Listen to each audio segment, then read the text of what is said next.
as a registered Democrat, all I have to say is the Charlie Kirk shooting just proves that we are the worst, man. My party is the fucking worst.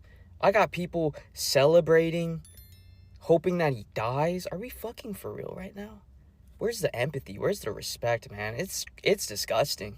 It's disgusting, truly. And the fact of the matter is this: he was a father, and whether or not I agree with his political opinions, all he truly wanted to do at the core was see this country be the best, and I can fucking respect that. And to see people just be blatantly disgusting, man, we're the worst, man. We're horrible. I mean, that's the part that hurts the most. Not the policy debates, the celebration. When insiders break ranks to say, my side is wrong. That's not a right-wing talking point, by the way. That's conscious. If you cheer a father's death, your rhetoric has rotted your compassion completely. Now watch how the party's top voice tries to sound above the fray and why people aren't buying it. Barack Obama posted, "We don't yet know what motivated the person who shot and killed Charlie Kirk. But this kind of despicable violence has no place in our democracy. Michelle and I will be praying for Charlie's family tonight, especially his wife and Erica and their 2 young children." Now, on paper, that sounds like the right sentence, right? But here's the problem. You don't spend years green-lighting language that brands opponents as, evil, right? Then act confused when the most unstable here do something.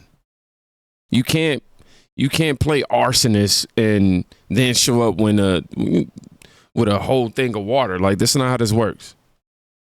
Someone finally said the quiet part out loud, though. Right to Obama. I am tired of hearing people say, like Barack Obama did, like Hillary Clinton did, oh, we condemn this violence. Guess what? You can't call the president of the United States for 10 years Adolf Hitler. And you can't say that he's a fascist dictator. And you can't say that anyone who voted for Trump or advocated for him, like you, me, Riley, and Charlie Kirk, are Nazis. And then when someone tries to kill us, you can't suddenly say, oh, we condemn this violence. You caused it. Look at me right now. You caused this. When you tell people that someone is Hitler, you are telling crazy people, go kill them.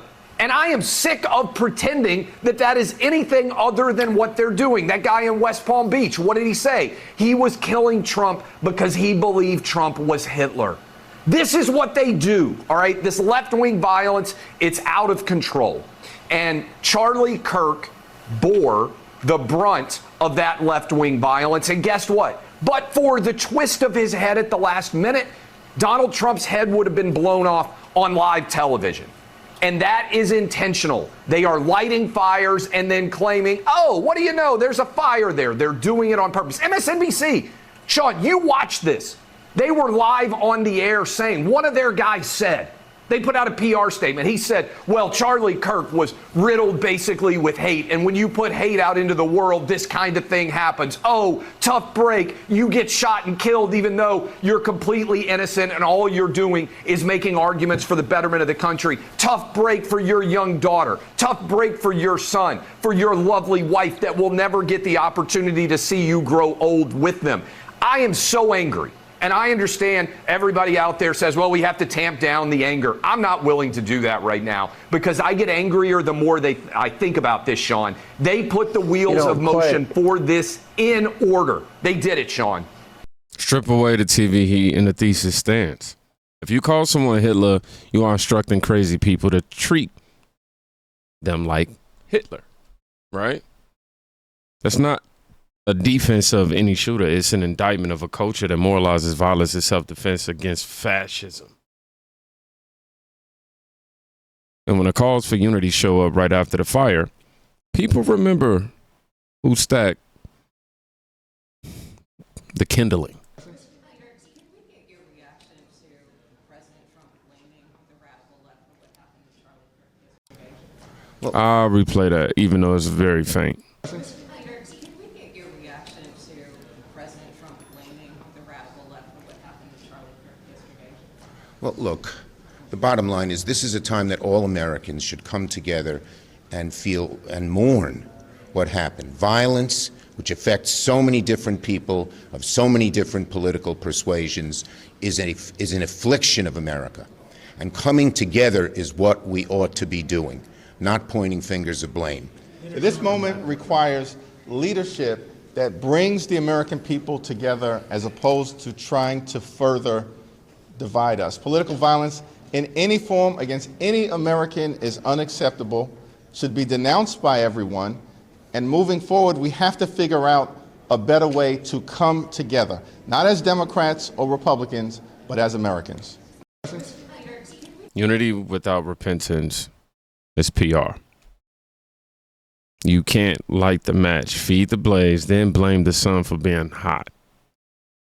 If words matter, and they do, then responsibility, it matters too. Others are done, you know what I mean? Pretending a mask is still on.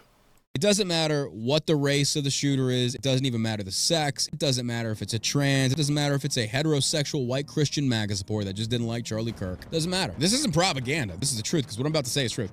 It doesn't matter. The left has already taken the masks off. Media outlets right now are trying to say, MAGA's trying to blame it on Democrats. Look at how you're acting. Can you blame them? Barack Hussein Obama, one person that put this country's race relations back like 40 years, had this to say: we don't yet know what motivated the person who shot and killed Charlie Kirk. Bullshit. Your prayers mean nothing. I see what you worship. I see who you are. Your prayers mean nothing. Your God doesn't exist. I don't want your sympathies. I just don't want to be around you. I don't want to share a country with you. I don't want to share a city. I don't even want to share a neighborhood with you. Wow. I'll nuance that. The shooter's identity matters to law enforcement, but the permission structure for violence, that's what John's pointing at. When media and politicians normalize dehumanization, unstable people go hunting for righteous targets. But let's get to the receipts. Here's how the tone gets set from the podium. You get up in the morning and you doom scroll through things, and although I will say this, the last few days you woke up thinking there might be news. Just saying. There will be news sometime, just so you know, there will be news. You get up in the... Now, this was obviously in reference to Trump, but jokes land differently after blood is spilled. Leaders don't get the luxury of wink and nudge about anyone's death, especially after a year that already saw political assassinations and attempts. If you're the grown-up in a room, act like it.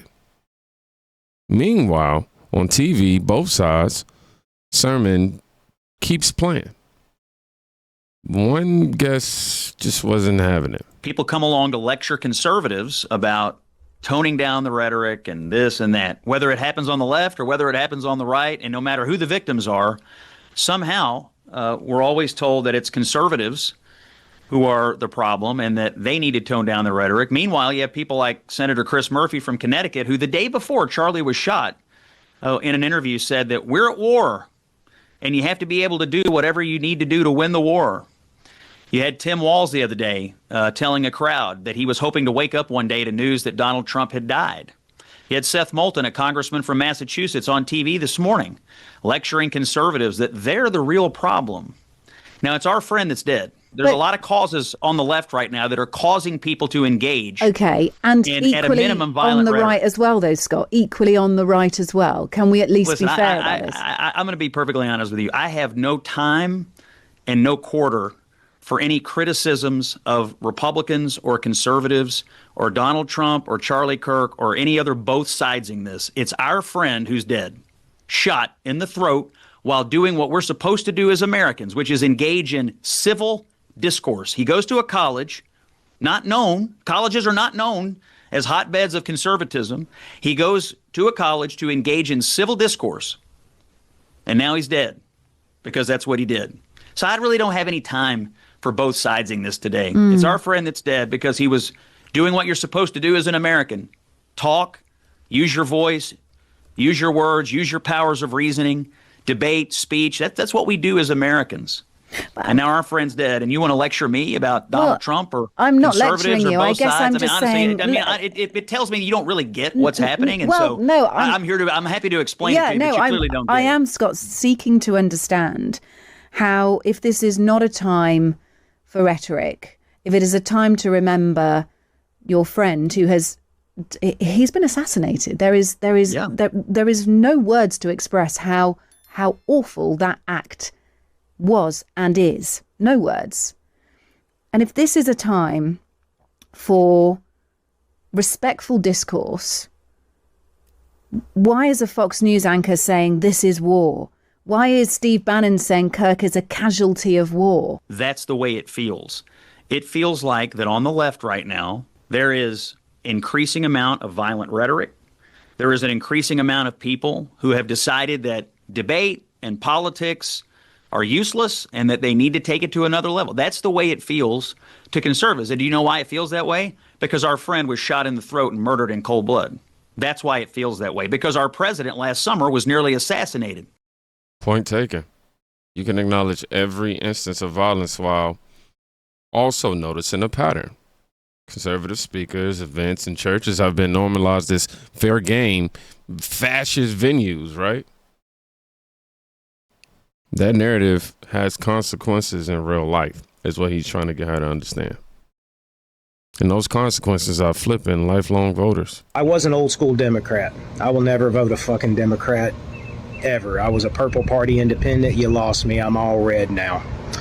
When you celebrate and rejoice in the murder and assassination of someone who just was giving a different point of view than what you're used to in the fucking colleges these days, you are and will always be part of the problem if you're rejoicing in that.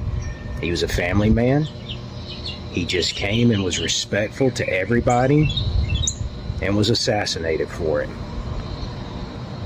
It's fucking pathetic. And so has what the Democratic Party has become. I was an old...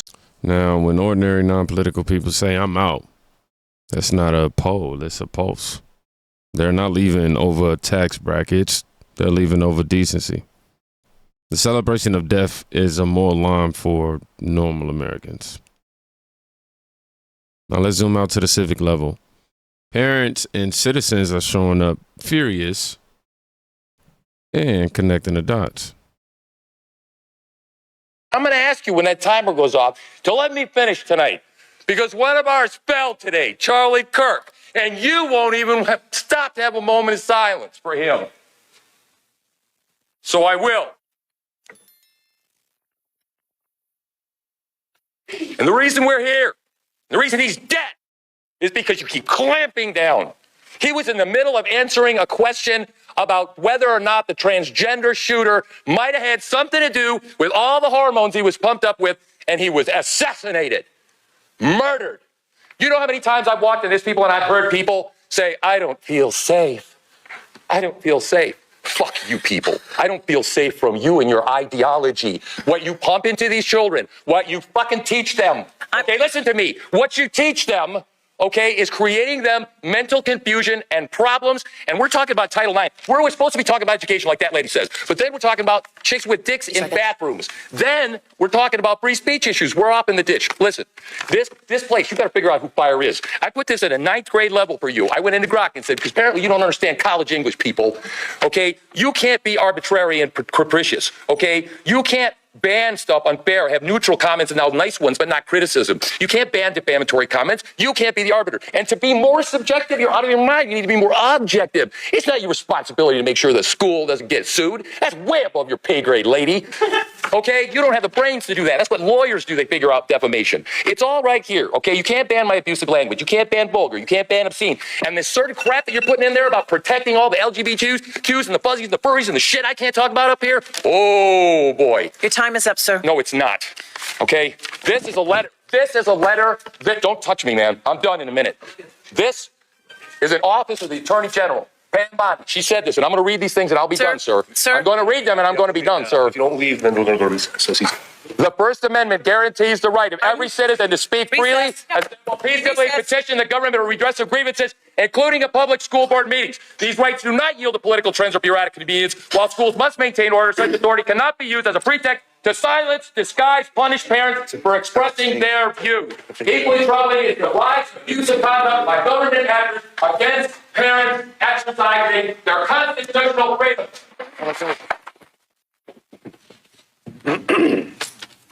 Please make copies for everyone. Is every word perfect? No. Is the raw grief real? Absolutely. People are done being managed by gatekeepers who decide which deaths deserve silence and which deserve smirks. When speech is policed by those who also escalate rhetoric, citizens revolt with words. And to remember who Charlie was and why it hurts, let's go back to the beginning, y'all. Your first appearance on Fox News was when you skipped school. What grade were you in? I was a senior in high school, so it was Charlie Kirk's day off. Instead of Ferris Bueller's day off, we're both from Chicago. I had a little different. I went at 4:30 in the morning, local Chicago time, right into the Fox News bureau. I also started an organization before Turning Point USA, like a local thing, to speak at Tea Party rallies and meetings. And so we just started kind of pitching around different media bookers saying, hey, we're a bunch of high school rebels. And they said, hey, can you talk more broadly about like Obama and how you're not behind Obama? Because remember, Obama was the president at the time. Yeah. And all the rage was that Obama had total unanimous youth support. And here was a kid from the suburbs of Chicago who was kind of saying something different. We graduate from high school this coming June. We're handed a diploma. That's also an invoice for hundreds of thousands of dollars that my generation's going to have to pay off through interest, high taxes, and a stagnant economy. I'm having trouble finding a summer job, as is Mike, in a lot of different regards. A lot of kids are feeling the effects of what we like to call, with the Washington economy, with a lot of debt, plummeting small business, with higher regulation and high taxes. We're just trying to reinstitute the founding principles, free market, fiscal responsibility. It's just been an incredible journey, and everyone at Fox has been so supportive. I think I tallied it up. I mean, it's been over almost, 1,000 appearances the last 13 years, and Turning Point USA is almost a household name, and it all started right there. Me skipping class, Charlie Kirk's day off, now as a guest host. That kid skipped class to argue ideas, not to silence anyone. 13 years later, he died doing what a free people should be able to do on any campus. Talk, debate, disagree, but ultimately leave alive. America, this is the bill for a decade of careless speech. You don't have to like Charlie Kirk. You don't have to agree with a single thing he ever said, but when a culture baptizes its political foes as monsters, some lost soul will eventually try to slay the monster to earn what he sees as moral points. Y'all be safe. Please go check on a friend today. You could be saving their life. Peace.